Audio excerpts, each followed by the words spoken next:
Hi hello welcome back to my YouTube channel. എല്ലാവർക്കും നമസ്കാരം. എൻ്റെ ചാനൽ സബ്സ്ക്രൈബ് ചെയ്യാത്തവർ പ്ലീസ് ഒന്ന് സബ്സ്ക്രൈബ് ചെയ്ത് സപ്പോർട്ട് ചെയ്യണം. ഇത് എൻ്റെ മോളുടെ ബർത്ത്ഡേയുടെ 1 ഡേ ബിഫോർ ഉള്ള ഒരു വ്ളോഗാണ് ഇന്ന് എടുത്തിരിക്കുന്നത്. ഇതാണ് മെനു, ബർത്ത്ഡേ മെനു. എല്ലാം ഹോം മെയ്ഡ് ഫുഡാണ് ഞാൻ ഉണ്ടാക്കിയിട്ടുള്ളത്. ഇതൊരു പ്രീ പ്രിപ്പറേഷൻ വർക്ക് ഞാൻ തലേദിവസം തന്നെ സ്റ്റാർട്ട് ചെയ്തു. സോ മമ്മൂസിന് വേണ്ടിയിട്ടുള്ള ഒരു പ്രിപ്പറേഷനാണ് വാസ് ഗോയിങ് ഓൺ. ഇത് കാണുമ്പോഴത്തേക്കും ചിക്കനോ ബീഫ് പോലെ തോന്നും, ബോൺലെസ്. പക്ഷേ അതൊന്നുമല്ല, ഫുൾ വെജ് തന്നെയാണ്. ഇത് സോയയാണ് ഞാൻ കുക്ക് ചെയ്തൊന്ന് സ്മാഷ് ചെയ്ത് മാറ്റി വെച്ചിരിക്കുന്നത്. സോ നമ്മൾ ഇപ്പോൾ ഫുഡ് എല്ലാം വീട്ടിൽ തന്നെ ചെയ്യുന്നതുകൊണ്ട് നമുക്ക് പ്രീ പ്രിപ്പറേഷൻ, അതായത് തലേന്ന് നമുക്ക് ചെയ്യാൻ പറ്റുന്നത് എല്ലാം ചെയ്യാവുന്നതാണ്. ഇതൊരു തലേന്ന് ഒരു 8 മണിക്കാണ് ഞാൻ സ്റ്റാർട്ട് ചെയ്യുന്നത്. രാത്രി 8 മണിക്ക് സ്റ്റാർട്ട് ചെയ്ത മമ്മൂസിൻ്റെ സ്റ്റഫിങ് ജസ്റ്റ് ഒന്ന് കുക്ക് ചെയ്തുകൊണ്ടിരിക്കുകയാണ്. ഈ ഒരു പ്രോസസ്സ് എനിക്ക് ഒട്ടും ഇഷ്ടമല്ല. ബിക്കോസ് അവിടെ കുറേ നേരം നിന്ന് ഇതൊന്ന് ചെറിയ തീയിൽ കുറച്ച് അതായത് 1 സ്പൂൺ 1.5 സ്പൂൺ വെള്ളം ഒഴിച്ച് കൊടുത്ത് നമ്മളൊന്ന് മിക്സ് ആക്കണം. അതെനിക്ക് ഒട്ടും ഇഷ്ടമല്ലാത്തതാണ്. അപ്പോൾ അതിനോടൊപ്പം തന്നെ ഈ മമ്മൂസിൻ്റെ ഡൗ, അതിൻ്റെ പുറമേ കാണുന്ന ആ ഒരു ഡൗ കൂടെ നമുക്കൊന്ന് റെഡിയാക്കി എടുക്കണം. പിന്നെ ഇത് പാവാണ്, മുംബൈ പാവൊന്നും അല്ല, പക്ഷേ പാവ് ബൺസ് എന്ന് ഇവിടെ കിട്ടും. അത് ഞാൻ മേടിച്ച് വെച്ചതാണ്. പിന്നെ ബോംബെയിലാണത് നല്ല ടേസ്റ്റായിട്ട് കിട്ടുന്നത്. ഇവിടുത്തെ പാവ് വന്നിട്ട് കുറച്ചൊരു സ്വീറ്റ്നെസ് ഉണ്ട്, പക്ഷേ ബോംബെ പാവാണ് എക്സാക്റ്റ് പാവും. എനിക്കത് ഭയങ്കര ഇഷ്ടമാണ്. ഇടയ്ക്കിടയ്ക്ക് ഞാൻ ആ ഒരു പാവ് മിസ് ചെയ്യാറുണ്ട്, പക്ഷെ അത് ഇവിടെ കിട്ടാറില്ല. ഇനിയിപ്പോൾ പറഞ്ഞിട്ട് കാര്യമില്ല. അങ്ങനെ ഞാൻ ആ മമ്മൂസിൻ്റെ ഡൗ ഒന്ന് റെഡിയാക്കി വെച്ചു. എന്നിട്ട് നല്ല സോഫ്റ്റായിട്ട് തന്നെ വന്നിട്ടുണ്ടായിരുന്നു. ഇനിയിപ്പോൾ അത് കുറച്ചൊന്ന് റെസ്റ്റ് ചെയ്യാനായിട്ട് വെക്കണം. ഒരു പാത്രം വെച്ച് അടച്ച് റെസ്റ്റ് ചെയ്യാനായിട്ട് വെക്കണം. പിന്നെ നമ്മളുടെ സ്റ്റഫിങ്, വെജിറ്റബിൾ സ്റ്റഫിങ് തന്നെയാണ്. അത് ഞാൻ പറഞ്ഞതുപോലെ നമ്മൾ സിമ്മിലാക്കിയിട്ട് കുറച്ചായിട്ട് നമ്മളിങ്ങനെ ഒന്ന് കുക്ക് ചെയ്ത് കൊടുക്കണം. സോ ദാറ്റ് എല്ലാ സൈഡും നന്നായിട്ട് തന്നെ കുക്കാവണം. മെയിൻ തിങ് അതാണ്. അപ്പോൾ നമ്മുടെ ഇത് കുറച്ചൊന്ന് നല്ല പോലെ ഒന്ന് മസാജ് ചെയ്യണം ഈ ഒരു ഡൗവിന്. സോ ദാറ്റ് അത് നല്ല സോഫ്റ്റായിട്ട് കിട്ടും. നല്ല സോഫ്റ്റായിട്ട് തന്നെ വന്നിട്ടുണ്ട്. അപ്പോൾ ഇനി നമുക്കൊരു പാത്രം വെച്ച് എയർ ടൈറ്റായിട്ട് നന്നായിട്ട് തന്നെ ഒന്ന് ക്ലോസ് ചെയ്ത് വെക്കണം. അപ്പോൾ ഞാനൊരു പാത്രം വെച്ചാണ് അതിനെ ഒന്ന് ക്ലോസ് ചെയ്ത് വെച്ചത്. അത് കഴിഞ്ഞിട്ട് ഞാൻ ഡൈനിങ് ടേബിളിലെല്ലാം എടുത്ത് വെച്ചു. അപ്പോൾ നമുക്കിത് കുറച്ച് ചെയ്യാനായിട്ട് കുറച്ച് സമയമെടുക്കും. സോ ഡൈനിങ് ടേബിളിൽ ആ ചപ്പാത്തി പരത്തുന്ന ഇതും, പിന്നെ ഈ പുട്ടിൻ്റെ എൻ്റെ പുട്ടുകുറ്റിയുടെ ലിഡാണത്, ചിരട്ടപ്പുട്ടിൻ്റെ. അപ്പോൾ അതിൻ്റെ ആ ഷേപ്പ് എടുക്കാനൊക്കെ വേണ്ടി ഞാൻ റെഡിയാക്കി വെച്ചു. പിന്നെ ഒരു പ്ലേറ്റ് വെച്ചിട്ടുണ്ട് വാഷ് ചെയ്ത്. എല്ലാം അങ്ങനെ ക്ലീൻ ചെയ്ത് വാഷ് ചെയ്ത് വെച്ചിട്ടുണ്ട്. ഇത് ഞാൻ ഡൗ ആണിത്, മൈദ മമ്മൂസിൻ്റെ ഡൗ. സോ അതും വെച്ചു. അങ്ങനെ നമ്മുടെ സ്റ്റഫിങ്ങും വെച്ചു. അപ്പോൾ സ്റ്റഫിങ് ഞാൻ നോക്കിയപ്പോഴത്തേക്ക് നല്ല ചൂടായിരുന്നു. അപ്പോൾ അത് തണുക്കാതെ നമുക്ക് ആ സ്റ്റഫിങ് ചെയ്യാൻ പറ്റത്തില്ല. അപ്പം ഞാൻ വിചാരിച്ചു എന്തായാലും അത് തണുക്കട്ടെ. കണ്ടോ, നല്ലൊരു ചൂട്, ഒരു ആവി വരുന്നുണ്ട്. കാണാൻ പറ്റുന്നുണ്ടോ എന്നറിയില്ല, നല്ല ചൂടാണ്. അപ്പോൾ ഞാൻ വിചാരിച്ചു എന്തായാലും അത് തണുക്കാതെ നമുക്ക് ചെയ്യാൻ പറ്റത്തില്ല, എന്തായാലും തണുക്കട്ടെ. അപ്പോൾ മോളോട് ഞാൻ ജസ്റ്റ് ഒന്ന് മിക്സ് ചെയ്യാൻ മാത്രം ഒന്ന് പറഞ്ഞിട്ട് ഫാനും ഇട്ട് വെച്ചു. അപ്പോൾ അവളോട് ഈ ഒരു കാര്യം കൊടുത്തിട്ട് ഞാൻ വിചാരിച്ചു വേറെ എന്തെങ്കിലും ഒന്ന് ചെയ്യാം നെക്സ്റ്റ് ഡേക്ക് വേണ്ടിയിട്ട്. അപ്പം മമ്മൂസും പിന്നെ പാനിപ്പൂരിയാണ് ഞാൻ സ്റ്റാർട്ടറായിട്ട് കൊടുത്തത്. അപ്പം മമ്മൂസിൻ്റെ ഏകദേശം റെഡിയായി. ഇനി നമുക്ക് അത് ഒന്ന് സ്റ്റഫിംഗ് ഒക്കെ ചെയ്ത് മാറ്റി വെക്കണം. ആ ഒരു പ്രോസസ്സാണ്. അപ്പോൾ ഇത് ഞാൻ ജസ്റ്റ് ഒന്ന് കാണിക്കുന്നത്. ഡൈനിങ്ങിലിരുന്നാണ് ചെയ്യുന്നത്, ബിക്കോസ് കുറച്ച് നേരം ചെയ്യണമല്ലോ. അപ്പോൾ അതുകൊണ്ട് ഡൈനിങ്ങിലിരുന്നാകുമ്പോഴത്തേക്കും ചെയ്യാൻ പറ്റും. അപ്പോൾ ഞാൻ അതിൻ്റെ ഇടയ്ക്ക് പാനിപ്പൂരി ഉണ്ടാക്കാനായിട്ടുള്ള ഗ്രീൻ ചട്നി ഉണ്ടാക്കണം, സ്വീറ്റ് ചട്നി ഉണ്ടാക്കണം, പാനിപ്പൂരിയുടെ പാനി ഉണ്ടാക്കണം. അതിനൊക്കെ വേണ്ടിയിട്ടാണ് ഞാൻ പിന്നെ അത് ചെയ്യാമെന്ന് വിചാരിച്ചു.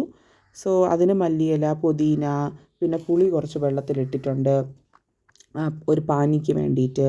അപ്പോൾ അതൊക്കെ കുറച്ചായിട്ട് ഞാൻ ക്ലീൻ ചെയ്തും പിന്നെ ഒന്ന് ഇതൊക്കെ ചെയ്തൊക്കെ റെഡിയാക്കിക്കൊണ്ടിരുന്നു. ഡേറ്റ്സാണിത്. സ്വീറ്റ് ചട്നി നമ്മൾ ഡേറ്റ്സ് വെച്ചിട്ടാണ് ഉണ്ടാക്കുന്നത്. ഓക്കെ, അപ്പോൾ അങ്ങനെ ഞാൻ ആ സ്വീറ്റ് ചട്നി കുറച്ചേ ഉണ്ടാക്കിയിട്ടുള്ളൂ. ആകെപ്പാടെ ഒരു 3-4 പീപ്പിളിന് വേണ്ടിയിട്ടാണ്.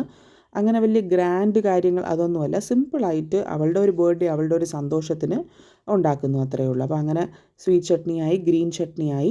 പിന്നെ ആ ഒരു പുളി ഞാൻ മെൽറ്റ് ചെയ്യാനായിട്ട് വെച്ചിരിക്കുന്നത് പാനിക്ക് വേണ്ടിയിട്ടാണ്. അപ്പോൾ അങ്ങനെ പാനിപ്പൂരിയുടെ പാനിയും റെഡി ആയിട്ടുണ്ട്. ഇതൊക്കെ നമ്മൾ ഈ മീൻ തലേദിവസം വെച്ച് നെക്സ്റ്റ് ഡേ കഴിക്കുമ്പോൾ ഉള്ള ടേസ്റ്റ് ഇല്ലേ, അതുപോലെ തന്നെയാണ് ഈ ഒരു സാധനമൊക്കെ നമ്മൾ തലേദിവസം വെച്ച് നെക്സ്റ്റ് ഡേ എടുക്കുമ്പോൾ കറക്റ്റായിട്ട് പെർഫെക്റ്റായിട്ട് അതിൽ പിടിച്ച് നല്ല ഒരു ടേസ്റ്റായിട്ട് തന്നെ നമുക്കത് കിട്ടും. അപ്പോൾ അതൊക്കെ എടുത്ത് വെച്ച് ഞാൻ ഫ്രിഡ്ജിലോട്ട് മാറ്റി വെച്ചിട്ട് അഗൈൻ ഞാൻ ഈ ഡൈനിങ് ടേബിളിലിട്ട് തന്നെ വന്നു. അപ്പോൾ ഞാൻ നോക്കിയപ്പോഴത്തേക്ക് അത് നന്നായിട്ടൊന്ന് തണുത്തിരുന്നു, കൂളായിട്ടുണ്ട്. ഇനി നമുക്ക് എന്തായാലും അത് ഉണ്ടാക്കാനായിട്ട് സ്റ്റാർട്ട് ചെയ്യാം. അപ്പോൾ അത് എനിക്ക് തോന്നുന്നു ഒരു മണിക്കൂർ 1.5 മണിക്കൂർ എടുത്തു. ബിക്കോസ് ഞാൻ ഒറ്റയ്ക്കാണ് ചെയ്യുന്നത്. പിന്നെ സ്ലോലി തന്നെയാണ് ഞാൻ ചെയ്യുന്നത്, അത്രയ്ക്ക് സ്പീഡൊന്നും എനിക്കില്ല. അപ്പോൾ ചെറിയ റോളായിട്ടൊക്കെ ഞാനൊന്ന് എടുത്ത് വെച്ചിട്ടുണ്ട്.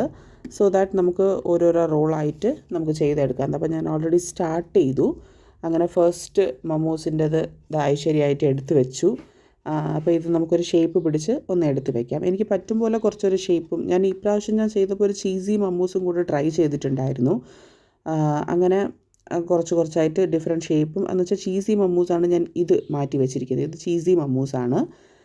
നല്ല ടേസ്റ്റായിട്ട് തന്നെ വന്നിട്ടുണ്ടായിരുന്നു. സോഫ്റ്റ്നെസ്സും കുഴപ്പമില്ല, നന്നായിട്ട് തന്നെ വന്നിട്ടുണ്ടായിരുന്നു. എല്ലാവരും കഴിച്ചു.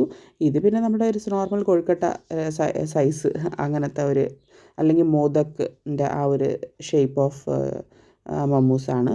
അങ്ങനെ ഏകദേശം ഉള്ള ആ സ്റ്റഫിങ്ങും ആ ഒരു ഡൗവിൻ്റെയൊക്കെ മമ്മൂസൊക്കെ ഞാൻ കറക്റ്റായിട്ട് എടുത്ത് വെച്ചു. ഇനി നമുക്ക് ഈ ഒരു ടിന്നിലാണ് ഞാൻ എടുത്ത് മാറ്റി വയ്ക്കുന്നത്. അതായത് നമ്മൾ നാളെയാണല്ലോ ഇത് കുക്ക് ചെയ്യുന്നത്. അപ്പോൾ അതിന് വേണ്ടിയിട്ട് ഞാൻ ഇതൊക്കെ ഒന്ന് എടുത്ത് ഫ്രിഡ്ജിലോട്ട് വയ്ക്കുകയാണ്. സോ ദാറ്റ് അത് നന്നായിട്ട് തന്നെ ഓരോരോ സെക്ഷനായിട്ട് വെച്ച് ഞാനത് ഒരു ലിഡ് ഉണ്ട്, അപ്പോൾ ലിഡ് വെച്ച് ക്ലോസ് ചെയ്ത് ഞാൻ അത് ഫ്രിഡ്ജിലോട്ട് മാറ്റി വയ്ക്കുകയാണ്. അപ്പോൾ നാളെ നമുക്ക് സ്റ്റീം ചെയ്യുന്നത് സ്റ്റീം ചെയ്യാം, ഫ്രൈ ചെയ്യുന്നത് ഫ്രൈ ചെയ്യാം. പെട്ടെന്ന് നമുക്ക് ചെയ്തെടുക്കാവുന്നതാണ്. പാനിപൂരി നമ്മൾ ഓൾറെഡി സെറ്റാക്കി വെച്ചു. അപ്പോൾ അങ്ങനെ സ്റ്റാർട്ടേഴ്സ് രണ്ടും റെഡിയായി. അപ്പോൾ നമുക്കൊരു വലിയ സമാധാനമാണ്. അന്ന് നമ്മൾ ചെയ്യാൻ നിന്ന് കഴിഞ്ഞാൽ പറ്റത്തില്ല. പിന്നെ പാനിപൂരിയുടെ പൂരി ഇനി റെഡിയാക്കി എടുക്കണം. സോ സ്റ്റഫിങ് ഞാൻ നെക്സ്റ്റ് ഡേ തന്നെയാണ് ചെയ്തത്, പാനിപൂരിയുടെ സ്റ്റഫിങ്. ബിക്കോസ് അത് നമ്മളുടെ നോർമൽ പയർ വെച്ച് ചെയ്യാം, അല്ലെങ്കിൽ കടല വെച്ച് ചെയ്യാം. ഞാനിപ്പോൾ ഇവിടെ വെള്ള കടലയാണ് എടുത്തത്. അപ്പോൾ രാത്രി ഞാൻ തലേദിവസം രാത്രി വെള്ളത്തിൽ ഇട്ട് വെച്ചിട്ടാണ് പോയത്. എന്നിട്ട് നെക്സ്റ്റ് ഡേ നമുക്ക് ആ ഒരു പാർട്ടി സ്റ്റാർട്ട് ചെയ്യുന്നതിൻ്റെ ഒരു 2-3 hours മുന്നേ ജസ്റ്റ് കുക്ക് ചെയ്തെടുത്താൽ മതി. അപ്പോൾ അങ്ങനെ പൂരീസ് നമ്മൾ റെഡിയാക്കി നല്ല വലിയൊരു ടിന്നിൽ നമ്മൾ എയർ ടൈറ്റ് കണ്ടെയ്നറിൽ അടച്ച് വെച്ച് കഴിഞ്ഞാൽ പൂരീസ് നമുക്ക് അങ്ങനെ അങ്ങിരിക്കും. അങ്ങനെ പാനിപൂരിയുടെ പൂരീസ് ഞാനിത് ഈസിലി നമുക്ക് ആ പൂരി ഇതിൽ മേടിക്കാൻ കിട്ടും. ജസ്റ്റ് വീട്ടിൽ കൊണ്ടുവന്ന് ഫ്രൈ ചെയ്താൽ മതി.